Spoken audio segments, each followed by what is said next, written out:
እንኳን ለቅዱስ ቴዎፍሎስ ሊቅ ዓመታዊ በዓል እንዲሁም በዕለቱ ታስበው ለሚውሉ የቅዱሳን ዓመታዊና ወርሃዊ በዓላት በሰላም አደረሳችሁ።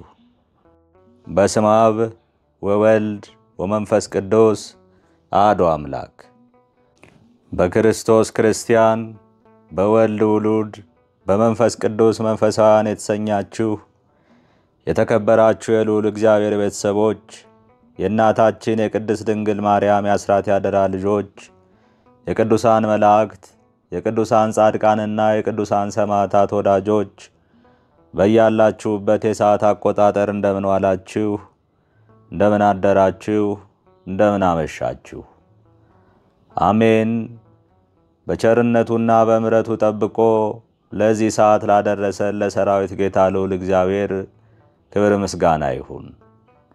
የተወደዳችሁ የባህራን ሚዲያ ቤተሰቦች፣ ይህ ዝግጅት ለበርካታ የተዋሕዶ ልጆች ተደራሽ እንዲሆን ቪዲዮውን ላይክ፣ ኮሜንትና ሼር በማድረግ ማዳመጥ እንድትጀምሩ በአክብሮት እናስታውሳችኋለን።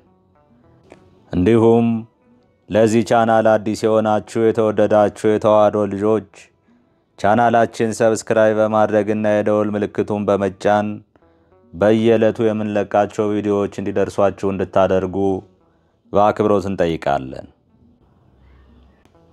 ስንክሳር ዘወርኃ ጥቅምት 18። አንድ አምላክ በሚሆን በአብ በወልድ በመንፈስ ቅዱስ ስም ጥቅምት 18 በዚች ቀን ለአባቶች ሊቃነ ጳጳሳት 23ኛ የእስክንድርያ ሊቀ ጳጳሳት የከበረ አባት ቴዎፍሎስ አረፈ። ይህም አባት ንጉሥ ቴዎዶስዮስ በነገሰ በ6ኛው ዓመት ተሾመ። በወንጌላዊው ማርቆስም ወንበር ላይ 28 ዓመት ኖረ። በዘመኑ ብዙ መጻሕፍትን የተረጎመ ከሳቸውም የወንጌላዊ ዮሐንስን ራእይና የሐዋርያ ጳውሎስን መልእክት የተረጎመ ዮሐንስ አፈወርቅ ተነሳ። ዳግመኛም ለደሴተ ቆጵሮስ ኤጲስቆጶስ የሆነ ኤጲፋንዮስ ነበረ። በዘመኑም 7ቱ ደቂቅ 372 ዓመት ካንቀላፉ በኋላ ተነሱ። ይህም አባት የሐዋርያዊ ሊቀ ጳጳሳት አባ ትናቴዎስ ደቀ መዝሙር ነው። የቤተ ክርስቲያንንም መጻሕፍትና ሥርዓቱን ሁሉ እየተማረ በእርሱ ዘንድ አደገ። ከእርሱ በፊት የነበረ ሊቀ ጳጳሳት አባ ጢሞቴዎስም ባረፈ ጊዜ ይህ አባት በእስክንድርያ አገር ላይ ሊቀ ጵጵስና ተሾመ። አዋቂና አስተዋይም ስለሆነ ስለ ፍቅር፣ ስለ ርኅራኄ ከንስሐ በፊት ሥጋውንና ደሙን ከመቀበል መጠበቅ ስለሚገባ ስለ ሙታን መነሳትና ለኃጥአን ስለተዘጋጀ ስለ ዘላለማዊ ሥቃይ ሌሎችም ጠቃሚ የሆኑ ድርሳናትንና ተግሣጻትን ደረሰ። ቅዱስ ቄርሎስም ለዚህ አባት ቴዎፍሎስ የእህቱ ልጅ ነው። እርሱም በበጎ አስተዳደግ አሳደገው፣ የቤተ ክርስቲያንንም ትምህርት አስተማረው። ከዚያም በኋላ ወደ አባ ሰራብዮን ላከው። አባ ሰራብዮንም መንፈሳዊ ተግባርን ሁሉ አስተማረው። አትናቴዎስም ዘመን አስቀድሞ እንዲህ ሆነ። በጎ ዘመን ባገኝ ይህን ኮረብታ ባስጠረቅኩት ነበር። ለከበሩ ለመጥምቁ ዮሐንስና ለነቢይ ኤልሳዕም ቤተ ክርስቲያን በሠራው ነበር ሲል ይህ አባት ቴዎፍሎስ አባ አትናቴዎስን ይሰማው ነበር። በሹመቱ ወራትም ይህን ነገር አስታውሶ የሚያዝንና ክብር ይግባውና ወደ ጌታችን የሚጸልይ ሆነ። በዚያ ወራትም ባሏ ብዙ ገንዘብ ትቶላት የሞተ አንዲት ባለጸጋ ሴት ከሮሜ አገር መጣች። 2 ልጆቿም ከእርሷ ጋር አሉ። ሊቀ ጳጳሳት አባ ቴዎፍሎስንም ሲያዝን አየችውና ክብር አባት ሆይ ምን ያሳዝንሃል? አለችው። እርሱም ብዙ ወርቅ በዚህ ኮረብታ ውስጥ እያለ ድሆች ይራባሉና አላት። እርሷም አንተ ስለ እኔ ጸልይ፣ እኔም አስጠርገዋለሁ አለችው። ይህንንም ብላ ያን ኮረብታ አስጠረገችው። በውስጡም በድንጋይ ሰሌዳ እያንዳንዱ የተከደኑ 3 ሳጥኖች ተገለጡ። በላያቸው ቴዳ ቴዳ ቴዳ የሚል ተጽፎባቸዋል። አባ ቴዎፍሎስም ባየው ጊዜ በመንፈስ ቅዱስ ምስጢራቸውን አውቆ ቴዳ ማለት የጌታ ስም ነው፣ ይህም ለድሆች ይገባል አለ። ሁለተኛውም ቴዳ የንጉሥ ቴዎዶሲዮስ ነው። ሦስተኛውም ቴዳ ቴዎፍሎስ ማለት ነው። የእኔ ገንዘብ ስለሆነ በዚህም አብያተ ክርስቲያናትን እሠራለሁ አለ። እኒህም ሳጥኖች በመቄዶንያዊው ፊልጶስ ልጅ በንጉሥ እስክንድር ዘመን እንደተቀበሩ የዘመን ቁጥር ተገኘ። እርሱም 700 ዘመናት ነው። ከዚህም በኋላ ያን የወርቅ ሳጥን ለንጉሥ ቴዎዶሲዮስ ላከለት። ስለዚያም የወርቅ መዝገብ አስረድቶት ቦታውን መጥቶ እንዲያይ አሳሰበው። እርሱም በመርከብ ተጭኖ ወደ እስክንድርያ አገር ወጥቶ ሁሉንም አየ። የዚያንም ወርቅ እኩሌታ መለሰለት። አባ ቴዎፍሎስም ብዙዎች አብያተ ክርስቲያናትን ሠራ። አስቀድሞም በቅዱሳን በመጥምቁ ዮሐንስና በነቢይ ኤልሳዕ በስማቸው ቤተ ክርስቲያን ሠራ። ሥጋቸውንም ከእስራኤል አገር አፍልሶ አምጥቶ በውስጡ አኖረ። እርሷም የታወቀች ናት። ዴማስ በሚባል ቦታ ሁለተኛም በእመቤታችን በቅድስት ድንግል ማርያም ስም በሀገሩ ምስራቅ በኩል ሠራ። ከዚህም በኋላ በሊቀ መላእክት ሩፋኤል ስም በደሴት ውስጥ ሠራ። ሌሎችንም ብዙዎች አብያተ ክርስቲያናትን አሳነጸ። ንጉሡም አብያተ ክርስቲያናትን ለመሥራት ያለውን የሊቀ ጳጳሳቱን ፍቅር አይቶ በግብፅ አገር ያሉትን የጣዖታት ቤቶችን ሁሉንም ሰጠው። እርሱም ተቀብሎ አፈረሳቸውና በቦታቸው አብያተ ክርስቲያናትንና የእንግዶች ቤቶችን ሠራ። ሁለተኛም ምድራቸውን ሁሉ ሰጠው። ይህም አባት ቴዎፍሎስ የክርስትና ጥምቀትን በሚያጠምቅ ጊዜ የብርሃን በትረ መስቀል በሚጠመቁት ላይ በመስቀል ምልክት ሲያማትብ ያይ ነበር። ይህ አባት ቴዎፍሎስና ንጉሥ ቴዎዶሲዮስ ልጆቹ በሆኑበት ጊዜ ሁለቱም በአንዲት ሌሊት አንዲት የሆነች ራእይን እነርሱ እንጨቶችን እንደሚለቅሙ አዩ። ከእነርሱም አንዱ ንጉሥ እንደሚሆን፣ ሁለተኛው ሊቀ ጳጳሳት እንደሚሆን ያችን ራእይ ተረጎሟት። እንዲህም ሆነ።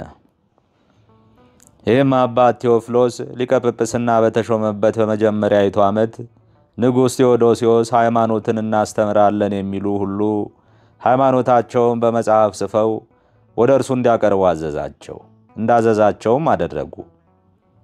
ከዚህም በኋላ ንጉሡና ሊቀ ጳጳሳቱ ተነስተው እነዚያን ጽሑፎች በመሠዊያው ላይ አድርገው ወደ እግዚአብሔር ጸለዩ።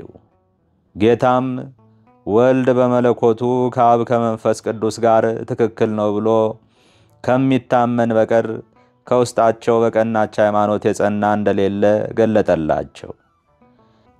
በዚያንም ጊዜ እኒህን የመናፍቃን መጻሕፍትን እንዲያቃጥሏቸው፣ እነዚያንም መናፍቃን ከሚገዛቸው አገር እንዲያሳደዷቸው ንጉሡ አዘዘ። ዮሐንስ አፈወርቅም መጻሕፍትን ማንበብና መመርመር ያበዛ ነበር። ስለዚህም የአውጋሪዎስን መጻሕፍት አወገዘ። ያወግዙ ዘንድም ወደ እስክንድርያ ሊቀ ጳጳሳት ወደዚህ አባት ወደ ቴዎፍሎስ፣ ወደ ቆጵሮስ ኤጲስቆጶስ፣ ወደ ኤጲፋንዮስ፣ ወደ ኤጲስቆጶሳት ሁሉ በየአገሩ ላከ። ከዚህም በኋላ መልካም ጉዞውን በፈጸመ ጊዜ እግዚአብሔርንም አገልግሎ በሰላም አረፈ። ለእግዚአብሔርም ምስጋና ይሁን። እኛንም በዚህ አባት ጸሎት ይማረን፣ በረከቱም ከእኛ ጋር ትኑር ለዘላለሙ አሜን። በዚህችም ቀን ክርስቲያኖችን ባሳደደ በመኮንን አስቅልጵያኖስ ዘመን የከበረ መነኮስ ሮማኖስ በሰማዕትነት አረፈ። ይህም ቅዱስ የክርስቲያን ወገኖችን መኮንኑ እንዳሳደዳቸው በሰማ ጊዜ ከቀሳውስትና ከዲያቆናት ጋር የክርስቲያን ወገኖችን ሁሉ በአንድነት ሰበሰባቸው። ስለ ክርስቶስ ሃይማኖትም መክሮ አጸናቸው። እስቅልጵያኖስም ይህን ሰምቶ እንዲያመጡ ታዘዘ። በፊቱም በቆመ ጊዜ እስቅልጵያኖስ በወገን የከበርክ ሮማኖስ አንተ ነህን? አለው። ቅዱሱም የወገን ክብር ምን ይጠቅመኛል? ክብሬ ግን ክርስቶስ ነው ብሎ መለሰለት። መኮንኑም ሰምቶ እንዲሰቅሉትና ጉንጮቹን ይሰነጣጥቁ ዘንድ አዘዘ። ጉንጮቹንም ሲሰነጣጥቁት ምንም አልተናገረምና መኮንኑ ትዕግስቱን አደነቀ።